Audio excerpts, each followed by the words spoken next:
Anong rating mo? Ako, pasta. Ham and cheese. Pricey side. Bye-bye! Good morning, guys! Say hi! Hi! Quick brunch lang kami dito sa Napa, Tagaytay before kami mag-check-in sa hotel.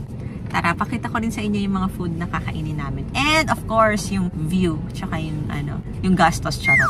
By the way, pagpasok nyo dito, meron kayong kailangang bayaran na 500 na consumable. 100 doon is yung parking ticket, and 400 pwede mong gamitin sa food na kakainin mo doon sa restaurant. So, baka lang kasi ma-shock kayo at bawal lang basta mag-loiter-loiter dito. Yun lang, tara, kain na tayo!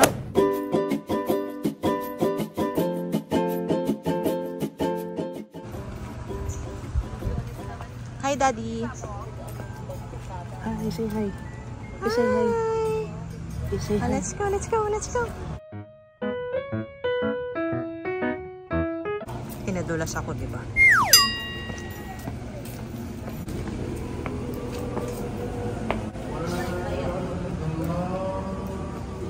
Ayan, yung view. Dito kami pumwesto. Para may view. Para kitang-kita namin yung view. At the same time, kung sakaling umulan is shaded tayo. Yan, pwede ka rin dun sa may dulo or meron din dito sa labas pa. Ayan yung surroundings. Malaki naman.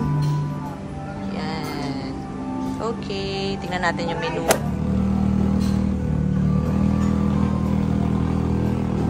Parang ano rin naman, kapresyohan ng mga ibang resto ni Villar. Like yung ano nga pangalan ng isang coffee shop? Coffee Project, tsaka yung Uncle Joe.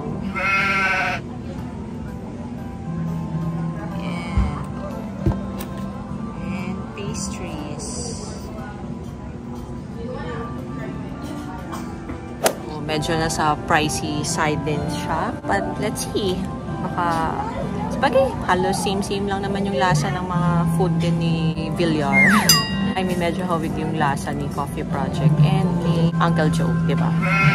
Nakita ko sa inyo yung food namin pagdating. Umorder pa sila Ellard at si Yeshua. Wala palang high chair. Naghanap kami. Walang high chair si baby. Time check, it is 10:35. Medyo dumadami na yung tao. So, kung gusto nyo na medyo hindi crowded, is mas maaga-aga kayo pumunta dito. Tsaka para mas malamig yung hangin. Pero baka mamayang gabi pala mas malamig. Pero, mas marami ng tao nun, syempre. Ito yung cakes nila.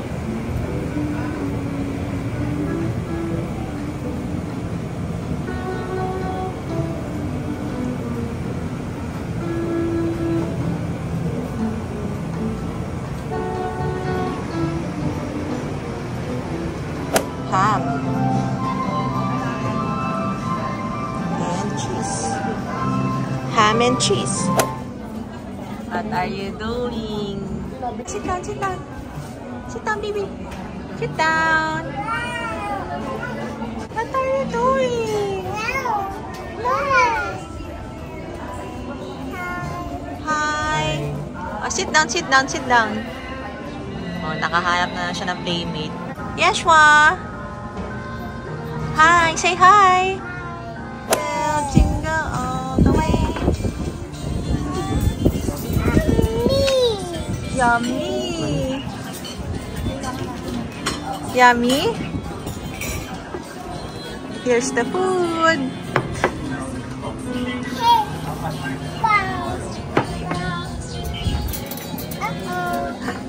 Ang in-order na pala namin is truffle pasta, flounder parmigiana, iced marble mocha, and Vietnamese latte. Ayan ang prices niya.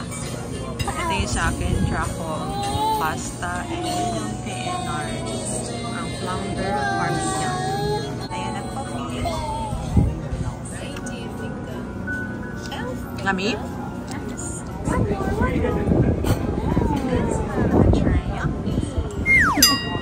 Yun ang gusto niya, truffle. Ayaw niya ng fish parmigiana.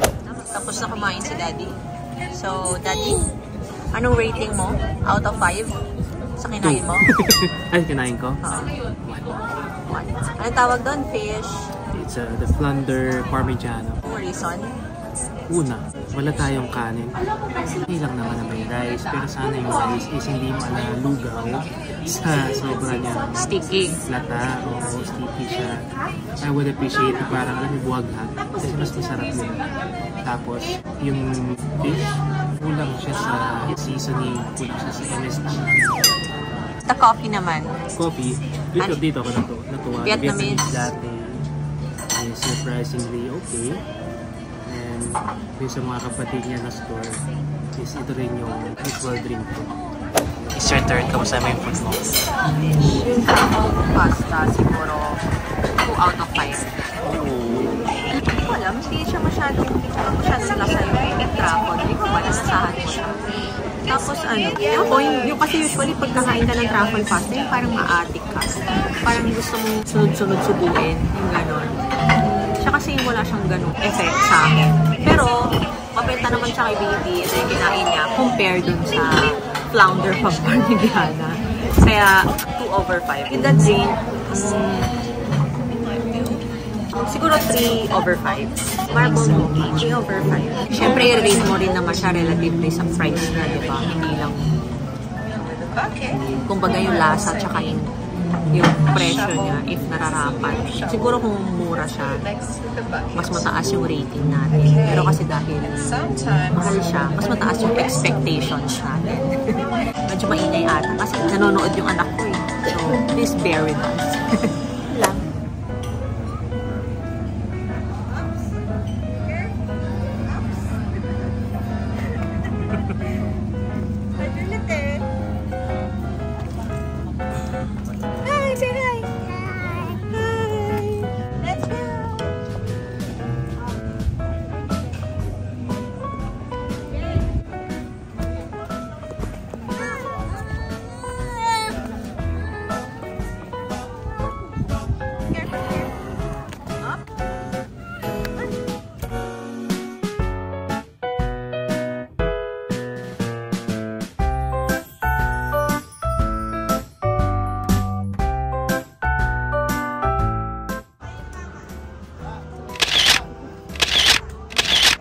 Thank you for watching. Bye!